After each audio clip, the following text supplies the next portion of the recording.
the Savage Raven NeoGrip or Satisfye's new ZenGrip 2. These are two grips that you might be considering since they are so comparable. In this video, I'm going to break down all the differences, the pros, the cons, and why you might want one over the other.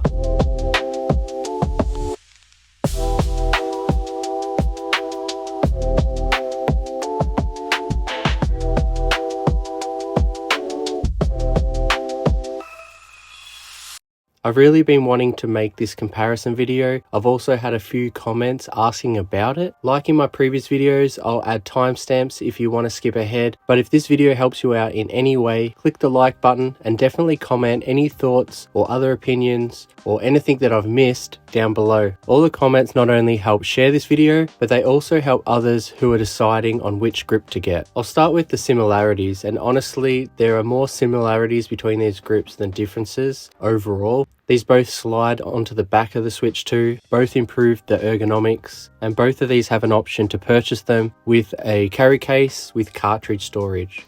Also, the differences with these aren't always straight pros and cons. It's going to depend on what you prefer. We'll start with the NeoGrip, and the NeoGrip uses a small clip to keep it in place. It works, but it is fiddly and it can come apart. In my experience, most sessions of gameplay, it will come unclipped. It is an easy fix, but it is probably my biggest issue with the NeoGrip.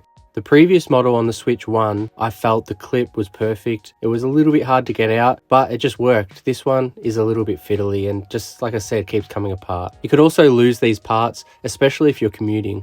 The ZenGrip, on the other hand, uses large rubber mounts that hold the Switch firmly in the grip. The console won't come out, but these mounts have left marks on the back of my Switch 2. I've tried scrubbing them off with some wet wipes and a towel, but so far I haven't been able to remove them completely. If you know a way of cleaning this off, let me know in the comments. This doesn't bother me too much since it is the back of the Switch, but I don't really love the idea of having a grip that will permanently leave marks on my Switch. The ZenGrip feels very solid and rigid and makes it feel like a sturdy premium handheld console. You can even hold it one-handed without any flex. The NeoGrip is thinner and lighter, which can be a pro, but it does flex a little. I am more careful about holding this one-handed. It's not something that you would think you would do that often, but you'll be surprised on how often you actually do hold the Switch one-handed, whether you're moving something with your other hand or scratching your nose during gameplay or just pausing for a moment. In those situations, the ZenGrip feels stronger and more secure. But again, the NeoGrip is smaller and lighter. If you look at the weights, you'll see the ZenGrip is quite a lot heavier, so it really depends on what matters more to you.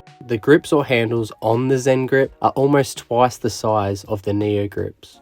With the NeoGrip, you can swap between 3 grip sizes. I personally like the trigger grips. These are also very easy to change and only takes a few seconds. They are a little bit more slippery in the hand compared to ZenGrip's bigger rubber grips. On the other hand, the ZenGrip might be a little bit too bulky if you have small hands. But if you have larger hands, this is where the ZenGrip really shines. It offsets the right hand and puts it in a much more relaxed position. I've recorded some gameplay, so hopefully you can see the difference. But for me, the ZenGrip feels more like holding a PlayStation controller than a Switch 2. That said, the smaller size of the NeoGrip could just work better for you if you travel with your Switch, you want something more compact, or you just have smaller hands. Both these grips have an optional carry case. I don't have the actual NeoGrip's max carry case to compare it directly, but I believe it's a similar size to the ZenGrip's case. Both of these are quite large. Since the NeoGrip is smaller itself, you can find other compact cases that will fit it if you're going for more of a compact travel setup. Both cases have cartridge storage. However, the ZenGrip also lets you store 2 carts directly in the grip, which is a nice little difference, but I personally don't know if I'm going to use that. Both the grips protect the Switch 2 when you set it down on a table, and both still let you use the kickstand. However, the shape of the grips do affect how the stand works. The ZenGrip especially, with its large handles, it blocks certain angles from standing directly upright to leaning it back. I've got both of mine in black and I really like the look of both of them. They look really nice on the Switch 2. They do both have different color options, so that's going to be down to your preference. Another big factor is price. I'll show the Australian prices on screen. I bought my NeoGrip through AliExpress and I didn't buy a case, whereas I bought my ZenGrip straight from Satisfye as a pre-order and I bought it with a case, so the prices are very different. It's going to depend where you buy them. them, but after converting these to Australian prices, the NeoGrip does come in around half the price. So this could even be your overall deciding factor on what grip to get. So after hearing all of this, which one do you prefer? For me, I'll personally stick for the ZenGrip for now. I just prefer the way it feels in my hands, and at the moment I don't mind the extra size or weight. I'm not commuting, I drive everywhere that I take my Switch to, so it's not a big issue. But what do you think? Drop a comment down with your thoughts or questions. Like I said at the start, it really helps others that are deciding which one to get. I've also got other videos, other comparisons and reviews, so check them out if you're interested, and I'll see you in the next video.